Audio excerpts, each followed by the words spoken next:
El caso del Grupo Indalo se ha convertido en el caso testigo de esto.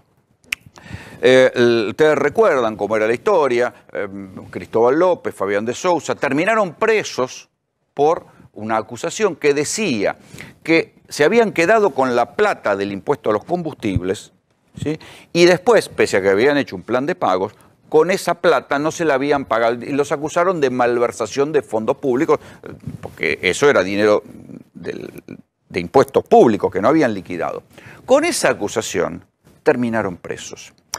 Hay un juicio, se está instaurando, se está sustanciando el juicio oral contra Cristóbal López y Fabián de Sousa, y en ese juicio oral, buena parte de las cosas que se dijeron, la pericia de la AFIP, etcétera, etcétera, se van cayendo, y todas las cosas que se dijeron en algún momento, y que dijeron muchos colegas, se van cayendo. En paralelo, de Sousa y Cristóbal López contraatacaron y dijeron: acá hubo una asociación ilícita para perseguirnos políticamente, para quitarnos nuestras empresas y para luego desguazar las empresas del Grupo Indalo y quedárselas entre ellos o entre sus testaferros. ¿Más o menos es así? ¿Qué tal? Buenas noches. Sí, en parte. En parte de lo que nos tocó vivir a partir de los primeros días del gobierno de Mauricio Macri, nosotros nunca creíamos que iba a pasar en la Argentina. En su momento pensamos que en realidad venía un proyecto político nuevo que iba a instaurar en la Argentina otro modelo de país diferente al que se había desarrollado en los últimos 12 años. Pero rápidamente se instaló. Pero que iba a respetar las instituciones. De Cristina y de los Kirchner. El tema del testaferro de Cristina de los Kirchner es una cuestión que un sector importante de la política y un sector importante de los medios de comunicación construyeron desde mucho tiempo antes del 2015. O sea, la construcción de testaferro de los Kirchner, la construcción del homicidio de Nisman, la construcción de un conjunto de ideas-fuerzas que le permitieron a un sector político usarlas para que la sociedad desmerezca el trabajo que había hecho durante 12 años un proyecto político en Argentina, hizo mella en las elecciones y lograron que ellos lleguen. En lo personal pensé que iban a ser muy respetuosos de la República, porque vengo de joven de ser un militante del radicalismo. Y nosotros, nunca imaginaste que iban a terminar presos. No, jamás. Pero yo pensé que iba a ser... Pero hubo una conversación donde Macri le dijo a Cristóbal... Personalmente yo no, sino yo fui el gestor de la conversación en día previo a la primera vuelta electoral del año 2015 con Miguel de Godoy. Coordinamos una reunión para el domingo, creo que era 27 de octubre, en la cual Mauricio Macri con Cristóbal López tuvieron una reunión en el domicilio de Franco Macri, en la cual la reunión era acerca de cuál iba a ser la posición que iba a tener el Grupo Indalo, o los medios del Grupo Indalo, que es una parte no tan significativa en el giro ordinario de nuestros negocios, con respecto a si él ganaba a un proceso de instalar socialmente en la conciencia de la sociedad la vinculación de la presidenta en su momento Cristina Fernández de Kirchner con la corrupción y que ello derivase en un proceso que terminase encarcelada y por consiguiente el peronismo y el kirchnerismo como fuerzas totalmente minoritarias sin oportunidad de ser poder y gobierno en Argentina. A eso, por supuesto, Cristóbal se negó. Digo, mirá, yo desconozco lo que estás diciendo, yo no formo parte de ninguna organización delictiva y además, como empresario, mi rol es hacer. Y yo no voy a sumarme al ejercicio de inventar o de construir situaciones en la conciencia de la sociedad a efecto de lograr un fin político tuyo, de quien corresponda, pero no lo voy a hacer. ¿Tuvieron alguna advertencia para una venta hostil antes de la causa que los lleva presos? Sí, muchas. Nosotros fuimos presos el 19 de diciembre del 2017. La persecución con nosotros empezó en enero del 2016 a través del señor Fabián Rodríguez Simón. ¿Cómo? ¿Él habló con ustedes? Habló con Cristóbal López y con Federico Achával, quienes son accionistas y gestores del negocio del juego en la ciudad de Buenos Aires, en el Hipódromo Palermo y en el Casino Buenos Aires, que son los barcos, en lo cual les exigió el pago de tributos que hasta ese momento no eran exigibles en la ciudad, le exigió el pago de ingresos brutos y le exigió que esos ingresos brutos sean retrotraídos hasta el momento no prescripto, que eran 5 años para atrás. Pero eso podría ser una conversación de funcionario. Sí. ¿O que era un apriete? No era, digamos, primero porque no era una ley la existencia de ese tributo en la ciudad de Buenos Aires y en la Argentina. Por consiguiente, venir a exigirte 5 años para atrás un concepto tributario que no es ley es un apriete. El segundo concepto es que Fabián Rodríguez Simón no cumplía ninguna función dentro del gobierno nacional a ese momento. ¿Trabajaba por YPF? No, porque en YPF, el directorio de YPF, la asamblea se convoca en el mes de abril. En abril ¿Qué hablaba en nombre de Macri? Hablaba en nombre de Macri, directamente en nombre de Macri. En ese momento todavía el juego del gobierno de la Ciudad de Buenos Aires dependía del gobierno nacional, de Lotería Nacional, con lo cual él hablaba en representación de Mauricio Macri. ¿Les querían sacar los casinos o quedarse?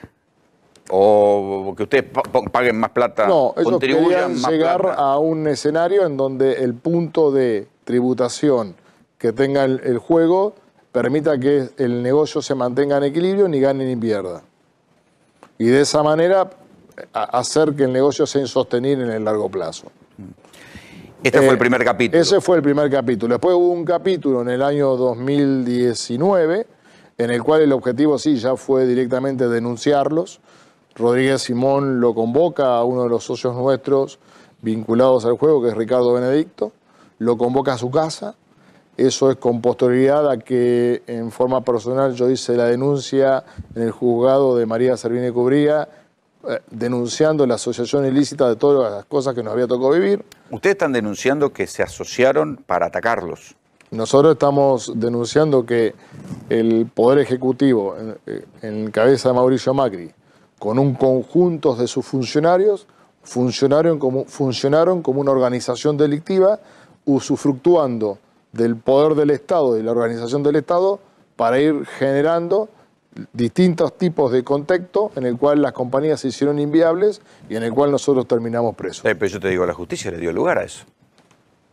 Porque desde el primer día nosotros decimos que esto no era posible sin el acompañamiento de sectores de la justicia. Y yo te digo también, ¿y tantos jueces? Porque digo, primera instancia, la Cámara, la Casación, llegó hasta la Corte. Mirá, en el caso por el cual estuvimos presos, la AFIP hace una denuncia el 14 de marzo del 2016, en lo cual nos denuncia por insolvencia fiscal fraudulenta, que es un delito del penal económico. Sí, es quedarse con la plata de los impuestos. Es que no es quedarse con la plata de los impuestos. Insolvencia fiscal fraudulenta es decir, che, si mañana si yo tengo una acción de cobro contra esta persona tiene conocimiento que hay una acción de cobro y se está desapoderando de sus activos. O sea, vos me tenés que haber notificado que me tenés que cobrar impuestos que yo no pagué y una vez notificado, yo lo que estoy haciendo es desapoderando. Es lo que está haciendo Pepín Rodríguez Simón ahora. Se está desapoderando de su patrimonio en terceros. Solamente quedan algunos terrenos. Entonces nos denuncian por insolvencia fiscal fraudulenta.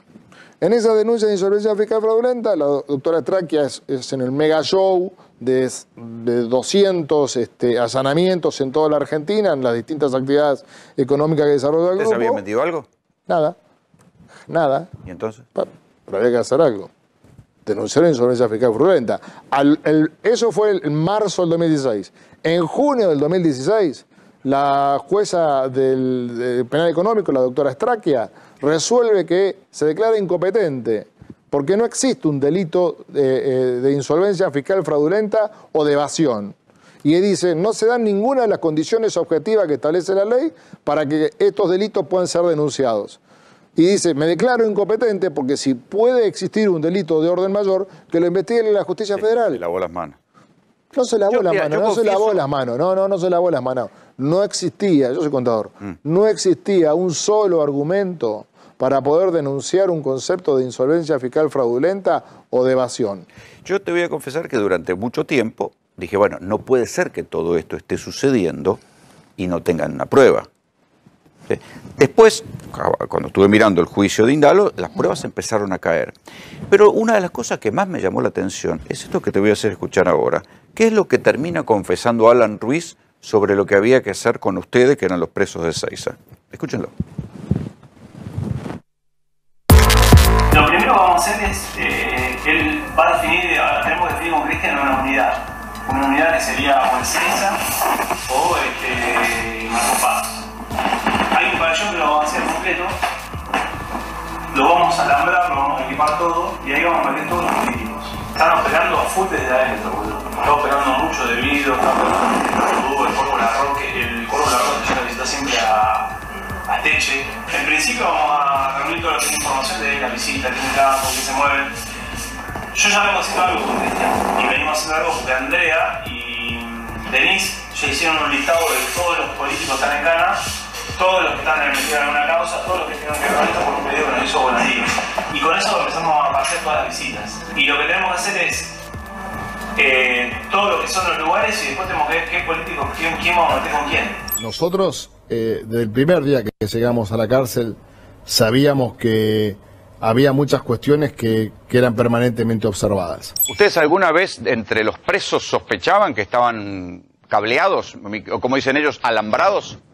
Sospechábamos y se rumoreaba. La idea es armarle todo preparado como para empezar a pasar información de algunos sectores que están complicados. Por ejemplo, hay chabones de la política que no los tenemos en la lista. Y bueno, la idea es armar un lugar donde van a pasar las visitas. En ese lugar donde va a pasar la visita le vamos a meter un equipo técnico, ahí le vamos a meter a Johnny con el gordo, para que le hagan forencia de los celulares, todo que dejan ahí, para empezar a chover información. Les daba la posibilidad de poder escuchar las conversaciones de los teléfonos que nos comunicaban con la familia y con los amigos.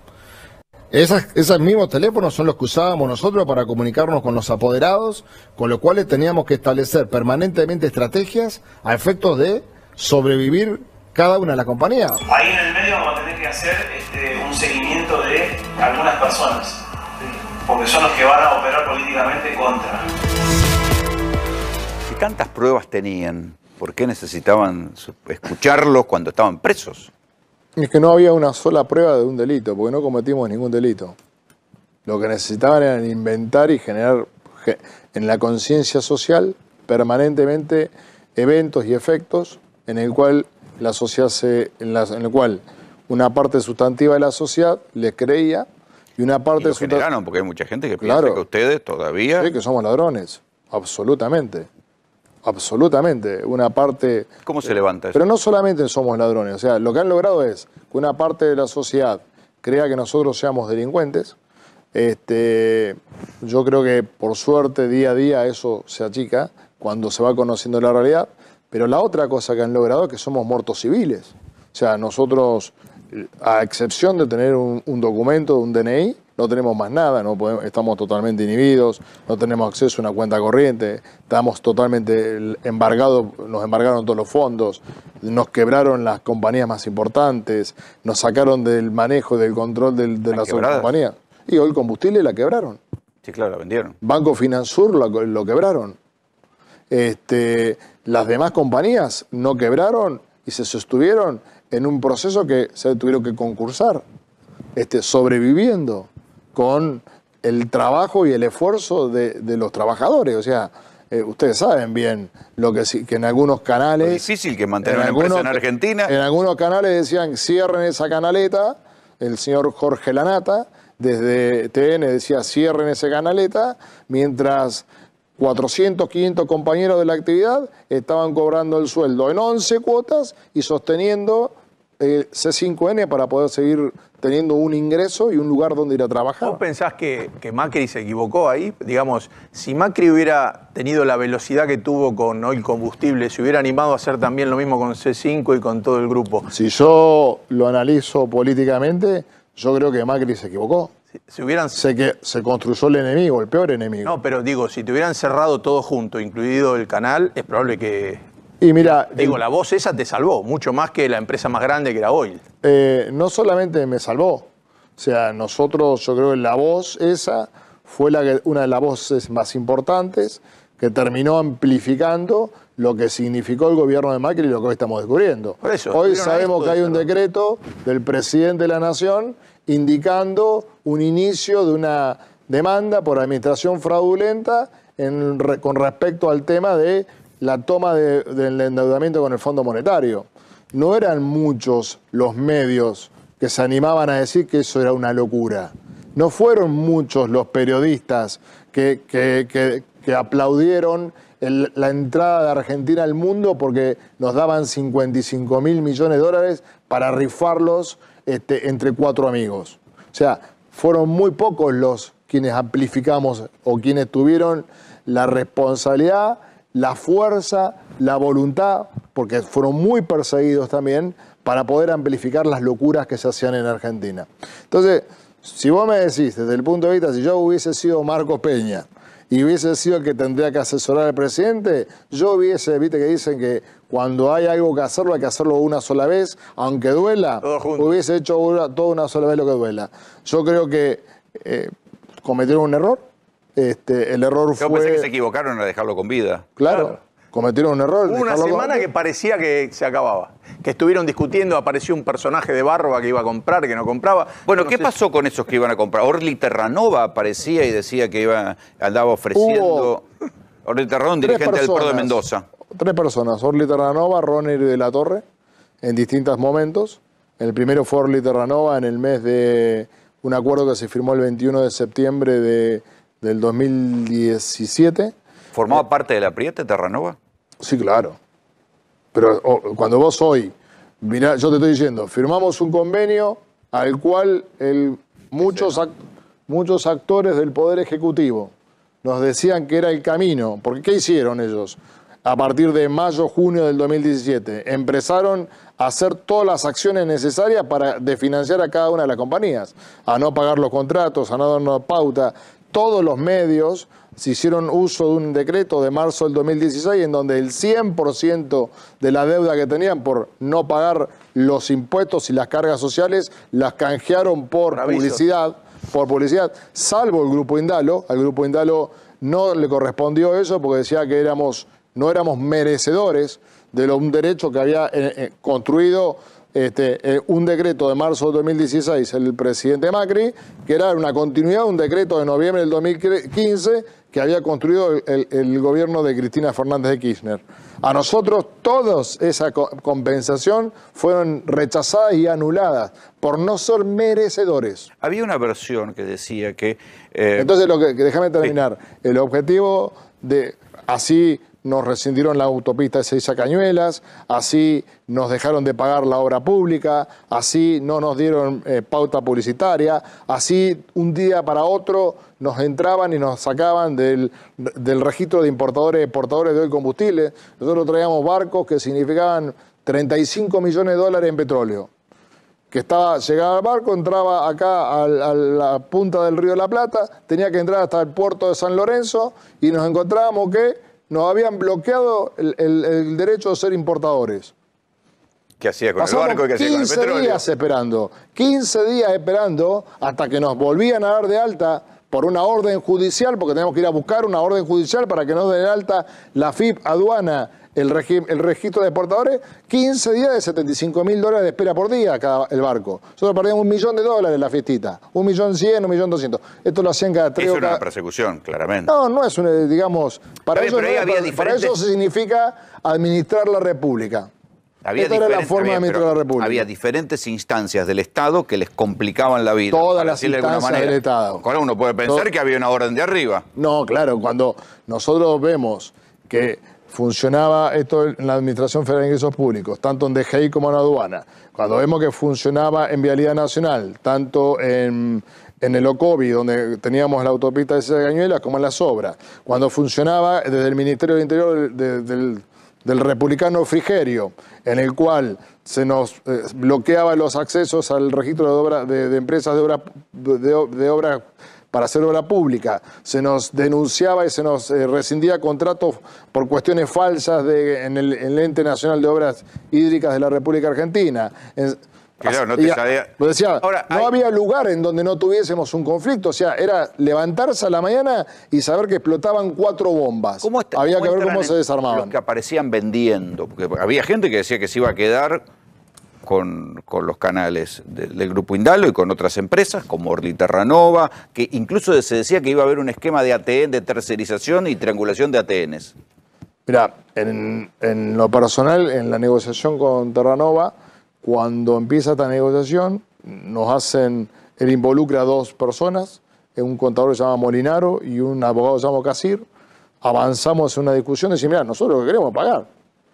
Déjenos pagar. O sea, nosotros vendiendo un activo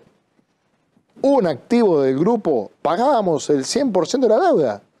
O sea, ¿vos no querés que te paguen 30 cuotas que me faltan? Bueno, vendo este activo y con el ingreso del flujo de fondos de la venta de ese activo pagamos el 100% de la deuda. Entonces le decíamos, mirá, es una locura lo que está pasando. Van a generar una condición en la cual se va a perder el empleo de casi 15.000 personas, entre directos e indirectos que trabajaban en el grupo. Entonces, preferimos poner todos los bienes en un fideicomiso, que en ese fideicomiso el fiduciario sea el Banco Nación, y que se venda ese activo, con ese activo ingresen los fondos al fideicomiso, y del fideicomiso se le paga el AFIP. Y una vez que concluyó todo lo que... ¿Ustedes tenían un plan de pagos legal? Sí, pero pensamos que el objetivo era que no querían que pagamos cuotas. O sea, todo el empresariado de la Argentina, ¿cuál fue el plan del más grande, era YPF, tiene un plan del artículo 32. América Esta compañía tiene el artículo 32. Mercado Libre tenía planes de pago. Todo el empresariado de la Argentina tenía planes de pago. Bueno, por eso se notó, ¿no? Que era algo muy raro el tiempo. Pero eso ahora se dijo con el juicio. Pero esto, ¿sabés cuándo nosotros lo supimos? En el juicio oral ¿Sabés ahora. cuándo pudo? Primero que ningún periodista quiso averiguar y nadie lo quiso decir. O sea, solamente nosotros habíamos sido beneficiarios por Ricardo Echegaray de un plan ilegal. Esa era la discusión que se le instaló a la sociedad. Y entonces nosotros... Que se habían robado 4.000 millones de pesos. 8.000 millones de pesos. Que después la pericia termina diciendo que no nos habíamos robado nada. De un impuesto que se saltaban, se la quedaban a ustedes y no pagaban. Claro, que también era mentira. Porque terminó yendo, era mentira. Nosotros somos sujetos pasivos del impuesto. El impuesto no es un concepto de una retención. Esto es una cuestión muy técnica, cuestión técnica, pero era mentirle a la gente, porque es como decirle, te descuento la parte de seguridad social de tu sueldo y me la guardo. Eso tiene, frente a la ley, un carácter de punibilidad. Ahora, si yo no pago la parte que tengo que pagar como empleador de la contribución patronal, tiene otra forma de punibilidad. Bueno, ellos se instalaron del primer día como que nosotros reteníamos un impuesto que era del Estado y de esa retención del Estado cobrábamos y no lo depositábamos. Primero, nosotros no vendemos combustible a usuarios finales. Nosotros tenemos una red de estaciones de servicios que es de terceros. Teníamos, se la robaron, ahora son de ellos. ¿De quiénes son ahora? Y ahora es una sociedad paraguaya, Delta Patagonia. O sea, las estaciones de servicio... No. 125 estaciones de servicio forman parte de una marca que se llama Gulf, en donde el accionista o la empresa titular es una sociedad de Paraguay, se llama es Delta Patagonia. ¿Y la otra ¿De eso no vieron un peso? ¿Eh? De eso no vieron. De eso sí se vendió a precio vil que compró YPF, y YPF después hizo el despiece entre los distintos amigos que deberían formar parte del negocio. Pero y ahora ese desastre, seguramente, no sé si de buena fe o otras autoridades de YPF dijeran, bueno, podemos devolver esta parte de lo que... si no lo va a pagar el Estado, lo vamos a pagar todo. Ustedes lo van a indemnizar. No, nosotros lo que estamos haciendo es, en este momento, digamos, viste como es siempre, lo primero que queremos es demostrar que todo el proceso que se llevó adelante Un delito, fue claro. un proceso absolutamente arbitrario y discrecional, y eso es nuestro principal hoy objetivo, es culminar con el juicio oral y público que se está desarrollando en el TOF 3, en donde, lo que decías vos recién, el requerimiento de elevación a juicio, tanto de la querella que es la FIP, tanto del juez Ercolini como de la Fiscalía, que era el juez Polillita, están destruidos. Pero eso es lo increíble, que hubo un juez, un fiscal, la FIP, porque ¿cuál fue el papel de Abad en todo esto? El sicario. El papel de Abad es un sicario. Es el responsable de cuando es como cuando ¿Qué dicen que la mala pericia base? en la causa de Chabrán había uno que fue sicario, claro.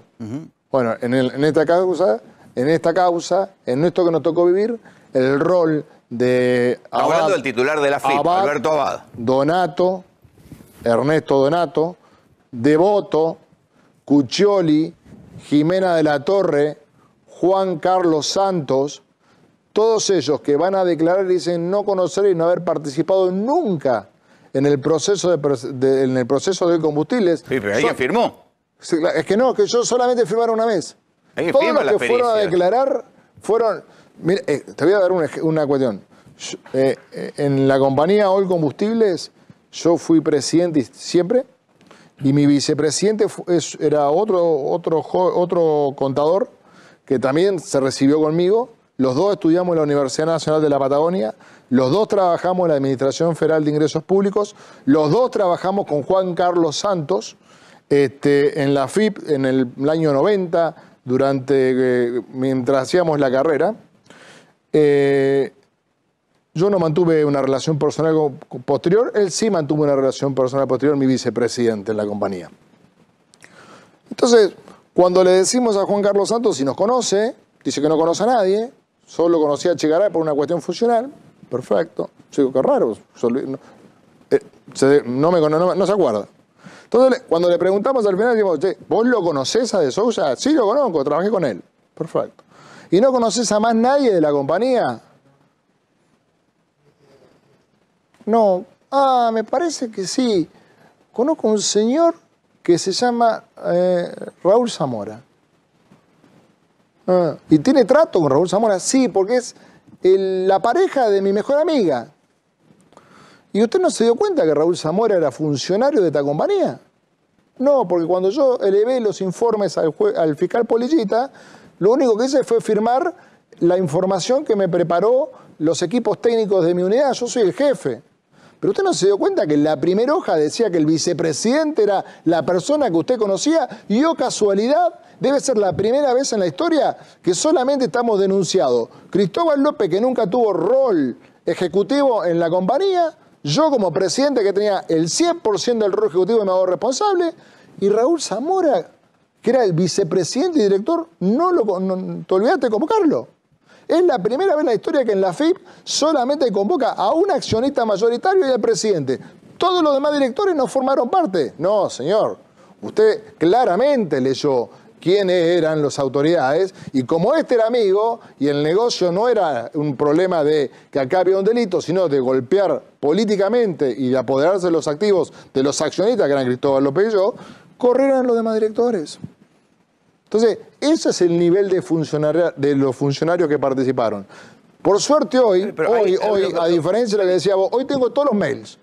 El Marijuán con María Servini de Cubría allanaron en la FIP, y a cuando ellos dijeron que había un grupo de tareas de persecución, que después desconocieron, allanaron y hoy es como medida de prueba los mails. Ustedes no saben lo que va a aparecer en los próximos 15 días de los mails. ¿Por qué? Porque por todas las cosas que hay. O sea, cuando ellos hablan del monto de la deuda, de la deuda de los 8.000 millones o los 1.000 millones de dólares, que son la payasada que dice el inepto de Mauricio Macri en su libro, o que lo dijo en su entrevista en La Nación Más hace una semana, hay todo un plan, unos correos en los cuales discuten si era razonable decir 1.000 millones de dólares o decir la deuda en serio, en pesos. Entonces dice que es más irregular Decir 1.000 millones de dólares es la deuda real. Dice, porque si decimos 1.000 millones de dólares no la van a poder componer nunca. En cambio, si decimos la deuda real, nos la van a componer y nos la van a cuestionar. Entonces ahí surge que tienen que decir 1.000 millones de dólares. O sea, están preparando un montaje. Ahora, preparan la instalación mediática. Si es verdad todo eso, sí.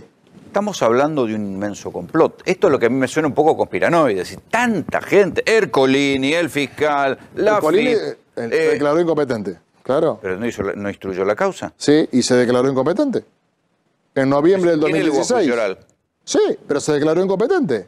Ercolini. Si elevó a juicio oral, ¿cómo se declaró incompetente? No, se declaró incompetente en noviembre del 2016. En febrero del 2017, la Cámara de Fara, Ballesteros y Irursun ratifica la incompetencia de Ercolini, diciendo que no hay delito de defraudación de Estado. Después de 4 meses nos arman una sala en casación. ¿Sabe con quién nos arman la sala en casación? Con Hornos y Borinqui. Hornos, Rigui y Figueroa. Ah, mira. Entonces era Hornos, Maíquez y Figueroa. Maíquez se excusa porque Ignacio Maíquez, uno de sus hijos, había sido un fiscal adjunto con Policita en la instrucción de la causa, como fiscal. Se excusa. Entra Rigui. Esa sala que resuelve en el mes de noviembre del 2017 que todo lo que hizo Ercolini, la incompetencia de Ercolini, ratificada por Cámara, no correspondía. Que correspondía volver a primera instancia y imputarnos el delito de defraudación al Estado. Hornos, Marrigui. Hornos ya sabemos quién es. Sí, el que fue 6 veces a Casa de Gobierno. Sí, y que... ¿Hay alguna correlación entre esas visitas? A nosotros el fallo en el cual la casación anula el fallo de primera instancia y de segunda instancia de Ercolini, primera instancia de Ercolini y segundo de Cámara, es el día 17 de noviembre del 2017. El día 30 de octubre de 2017 y el día 16 de octubre del 2017, el señor Hornos estuvo en la Casa Rosada. Ahora, perdóname, con respecto a, por ejemplo, estando ustedes presos y semejante empresa con semejante cantidad de empleados y la dimensión que tiene, ¿no había instancia de caer en Cámara o caer en la Corte Suprema o algo que frene? Porque la velocidad es lo que asombra. Lo que demuestra para mí que es un delirio es la velocidad. Porque acá en Argentina ha habido delitos importantísimos que cuando quieren lo entran a patear, duran años. Acá lo hicieron en meses, desguazaron la empresa que digo, pero esto ¿cómo? Abrieron la quiebra de Oil Combustibles el 9 de febrero del 2018 y el 29 de agosto del 2018 ya habían vendido los activos. Es un tiempo récord, eso nunca se vio. 7 meses. No mirá, compararlo con la quiebra del Correo. ¿Cuánto hace que está el Correo con 20 años. 20 años, ¿cuánto hace que Mirá lo que pasó. Para tratar el tema de la Corte, entre el mayo del 2016 y noviembre del 2017 fue el mes ideal. En noviembre nos rompieron en la casación, nos rompieron en la Corte, nos rompieron en todos lados. O sea, ganaron la elección y definieron que teníamos que ir presos. Claro. Y entre mayo de 2016 y noviembre de 2017, la Corte sacó 4 fallos. Primero, suspendió el ejercicio del concurso en la jurisdicción Chubut. Esto lo hizo el 30 de agosto de 2016. El 20 de septiembre resuelve ante un pedido de la FIP que la jurisdicción donde debe continuar el concurso es la jurisdicción Buenos Aires. La FIP, cuando se abre el concurso en Buenos Aires, lo apela. Dice, no corresponde el concurso, no les corresponde el concurso. Presenta un recurso extraordinario en marzo del 2017. En marzo del 2017 se presenta el recurso extraordinario. Ustedes saben lo que tarda un recurso extraordinario. Bueno, ese recurso extraordinario fue resuelto el 17 de noviembre del 2017. Y ¿vieron ¿viste las notitas de Viñeto? Cuando decía en junio del 2016... No olvidarse de hablar por el tema del concurso de Cristóbal López, con miembros de la Corte. Decía, no olvidarse... Se supone que con Lorenzetti. No lo sé. No sé si es Rosengras, Lorenzetti, Rosate, Halton de Nolasco o Maqueda. Está bien, pero pensemos, ¿todo esto por una venganza personal o era por plata? no puedo entender el Si es por una qué. venganza personal, políticamente no sirve. No puedo entender el por qué. Nunca pudimos entender la razón de semejante locura. La razón de involucrar a tanta gente en semejante locura. Porque O sea, ¿por qué no lo hicieron y- con otra gente que podía molestar al gobierno? Hubo otra gente. Algunos a la cuentan que cual la se pasaron acusó. mal, pero bueno. Sí, pudieron resolverlo de otra manera. O sea, yo conozco empresarios del sector bancario que estaban preparados para irse del país con el subido arriba del avión porque lo querían meter preso. ¿A Cristóbal López le dijeron que se fuera del país? Sí, también que nos vayamos a Sudáfrica. Nos dijeron en noviembre del 2017 que nos vayamos a Sudáfrica. Porque no que tiene juntemos tradición. 10 millones de dólares y nos vayamos a Sudáfrica porque era el lugar donde no había tradición. Que nos vayamos del país. Entonces, ¿cómo nos íbamos del país si nosotros no ¿Y en habíamos la cometido cárcel delito? les mandaban mensajes?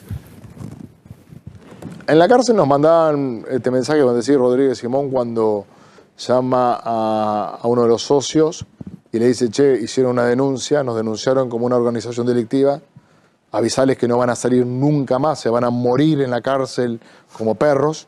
¿Quién les dijo eso? Rodríguez Simón a Ricardo Benedicto, en la casa Rodríguez Simón, por la denuncia, porque nosotros habíamos comenzado a colaborar con Pablo Dugan para escribir un libro en el cual queríamos dejar constancia de las cosas que vivíamos, que se llama La Persecución, y le sumó un tercer tema que dice que nosotros teníamos contactos con sicarios y que estábamos contratando sicarios para matar a funcionarios del gobierno.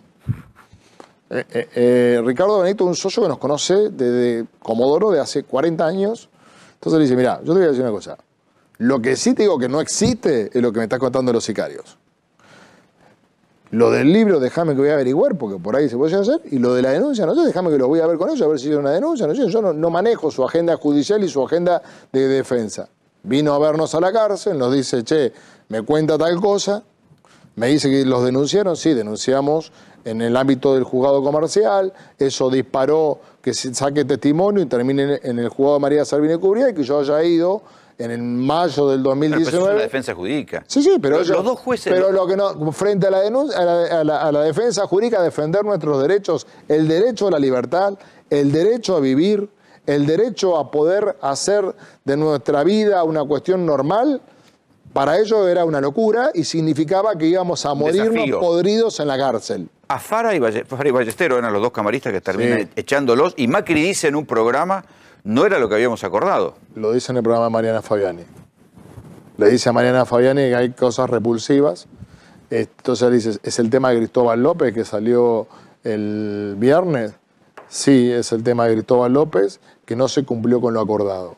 Con nosotros no acordó nada, solo él tendrá que explicarle a la sociedad con quién acordó. Perdón. Pero no nos damos cuenta de la gravedad de eso. Así como Macri acordaba los fallos con los jueces para perseguir gente. Y si yo te digo que la Corte en 14 meses sacó 4 fallos Rarísimo. para resolver la cuestión comercial, te estoy diciendo cómo funcionaba la República en la Argentina. La Corte que resolvió los 4 fallos en contra nuestra. Uno de los fallos contradiciendo el fallo anterior. O sea, en septiembre del 2016 la Corte dice, continúese con el concurso en la jurisdicción Buenos Aires.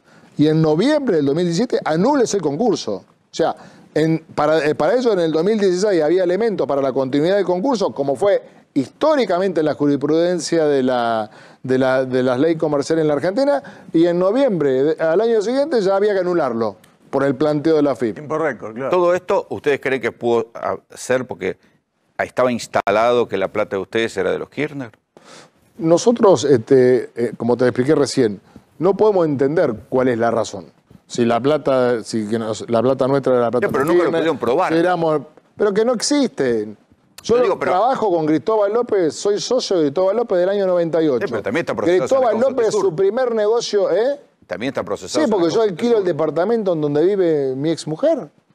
¿Cómo es eso? Yo alquilo un departamento, estoy procesado en la causa de los Sauces por Otesur, porque yo alquilo desde el año 2009 un departamento en donde vive mi exmujer con mi hija, a la cual la fueron, la allanaron, verificaron, determinaron si era una falsedad ideológica el alquiler o Lo no. que dijeron varios es que eso era una manera de devolverle plata a Cristina. ¿Por qué tema? ¿Por qué No, le bueno, debería eso no devolver pasa. plata a Cristina? Bueno, dice que por los contratos de obra pública, y Pero una si serie de yo no hipótesis. tenía obra pública en el 2009 cuando alquilé eso. Bueno, pero Y lo yo procesaron. pago el alquiler que pagaba por ese departamento. Al momento que hicieron la pericia, era 20% por debajo del precio de mercado. O sea, ¿alguien me alquilaría a mí para devolverle plata a alguien por una contraprestación corrupta? Y me daría un bien, plata. y me daría un bien También, que yo usufructo, en serio, por el valor, por menos de valor de mercado. Uno no soborna a un presidente por un alquiler. Claro, otros dicen... Por varios alquileres. No es un soborno de mercado. En la causa de los sauces no dice eso. La causa de los sauces dice que el alquiler que pagamos del departamento, con una sociedad que se llama Alcalde de la Patagonia, que me pagaba a mí el alquiler de ese departamento de $7.500 por mes, es el delito precedente, son los planes de pago que me dieron en el 2014. O sea, yo empecé a pagar, no solo, ya digamos, me dieron planes de pago a los cuales dieron a todos los contribuyentes de la Argentina, los planes generales. Los planes particulares se los dieron a 1.600 contribuyentes de la Argentina. 1.600. Todos los medios de comunicación de la Argentina tenían planes particulares. Todas las empresas petroleras tenían planes particulares. Nosotros también. Bueno, entonces, dicen que el delito precedente de los sauces es que como tenía planes de pago, esos planes de pago eran beneficios y yo devolvía por el alquiler. O sea, yo en el 2009, ¿qué hice? Un prepago, un visionario. Empecé a pagar por anticipado lo que iba a hacer en el 2014. Un monto muy chico, además. ¿Cómo pensás que sigue esto? ¿Termina con el procesamiento de Macri?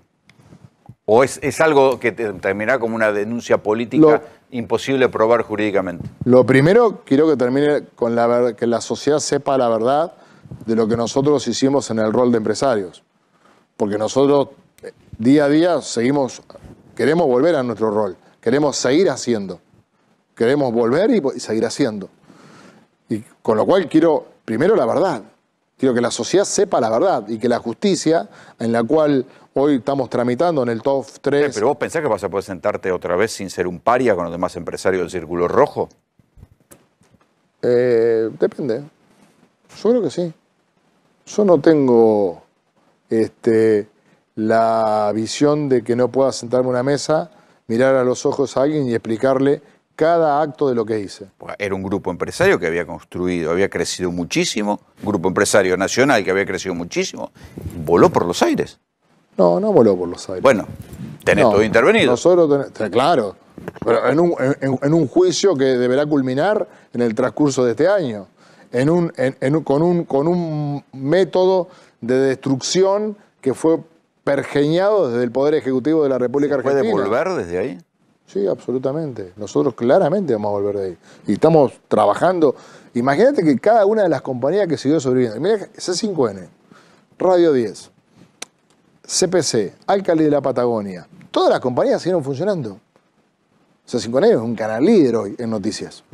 No me pases el chivo acá, ¿eh? Eso después lo discutimos. Bueno, eso después lo discutimos. Sí. Acá chivo de la competencia no. Eso es el esfuerzo de la gente. Estamos hablando de otra cosa. Eso es el esfuerzo de la gente. Entonces, ¿y lo que le sacaron en cuánto está evaluado? ¿Cuánto perdieron ustedes? ¿Cuánto es lo que reclamarían? En valor de activos, Sí. más los daños y perjuicios producidos. Sí. Mira, los activos estos que cuando yo te dije que querían hacer un fideicomiso, desconfía que yo voy a vender algo, me voy a afanar la plata y me voy a ir a Sudáfrica, pongámoslo en un fideicomiso, que lo administre el Banco Nación y que venda, cobre, le pague la FIP y después me devuelve las cosas. La oferta que nosotros teníamos por los a noviembre del 2016 por los activos de Oil Combustibles era cercana a los $600 millones. ¿Saben en cuánto lo vendió el gobierno en este proceso de quiebra que duró 5 meses? En 70.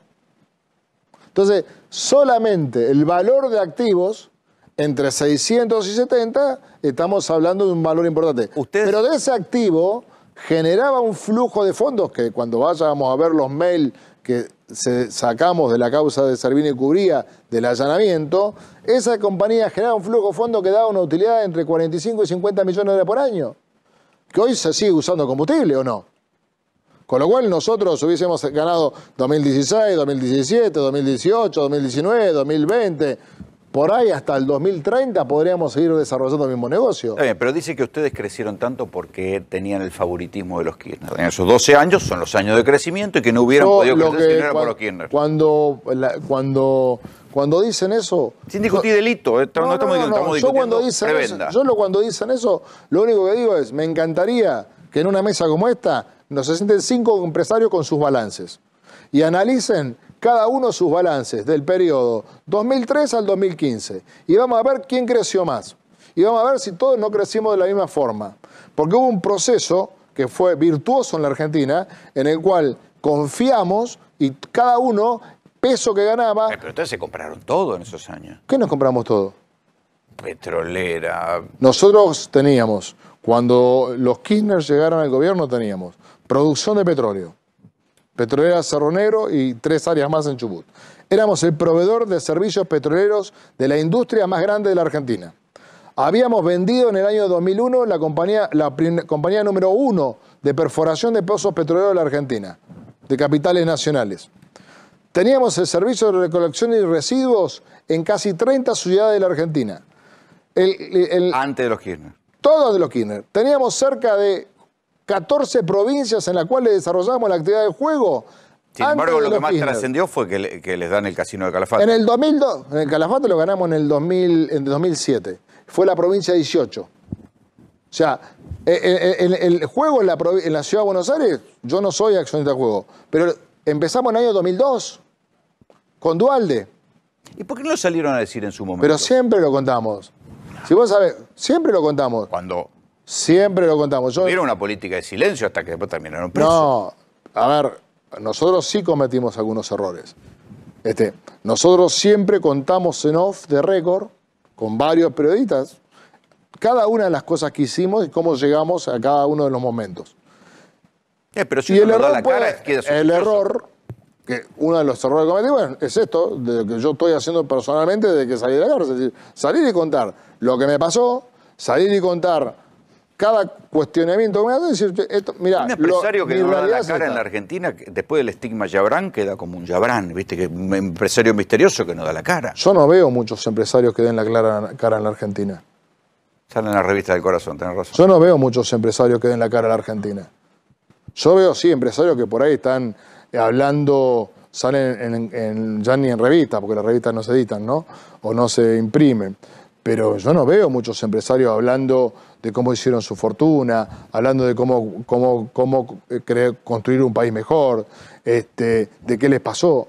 Primero que lo que nos pasó es casi único, digamos. Único. Yo creo que esto puede muy parecido a lo que lo habrá parecido a los Greco allá en la década en el 70, o alguna persecución que hubo en la década entre el 76 y el 83. Prensa, tal vez papel prensa.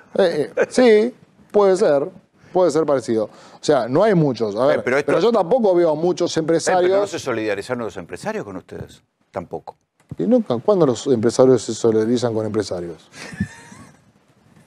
¿Vos ves solidarizándose hoy los empresarios con otros empresarios por alguna cuestión? Con una persecución, supongo que sí. Si alguien de la EA, digamos, o de la UIA termina... Vamos a ser muy claros. Jorge Brito, que era uno de los empresarios más importantes de la Argentina y un verdadero amigo de los empresarios.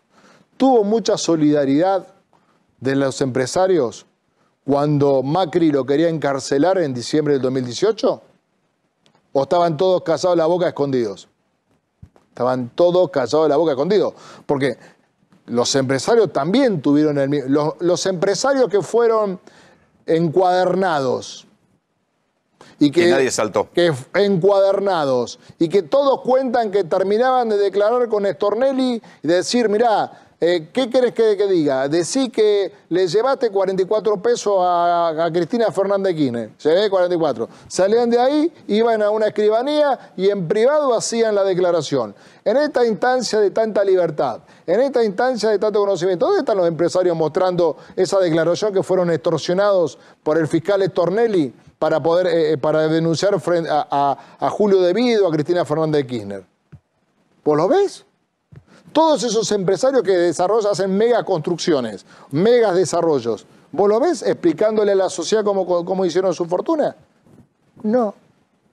Perdóname. ¿Macri le explicó a la sociedad cómo hizo su plata? No, tuvo una causa por contrabando. ¿Macri le explicó a la sociedad cómo hizo su fortuna? ¿Macri le explicó a la sociedad cómo sus hijos son megamillonarios y que viven sin trabajar? Algún día tendría que explicarle. Macri y sus hermanos a la sociedad cómo hacen para vivir con un patrimonio de 50, 70 millones de pesos cuando eso es lo que gastan por mes. Porque, seamos transparentes, el nivel de vida que llevan no es el nivel de vida de un tipo que puede decir que tiene un patrimonio de 50 millones de pesos. Fabián, te agradecemos la franqueza y haber venido. Lo imperdonable lo del chivo. Me pasaste el chivo en la competencia. Pero eso tienen que reconocerlo. Después lo discutimos. Muchas gracias y a su disposición. Nosotros, uno de los errores que cometimos, como te dije recién, es no venir a contar, no contar lo que siempre hicimos. Y siempre hicimos. Gracias.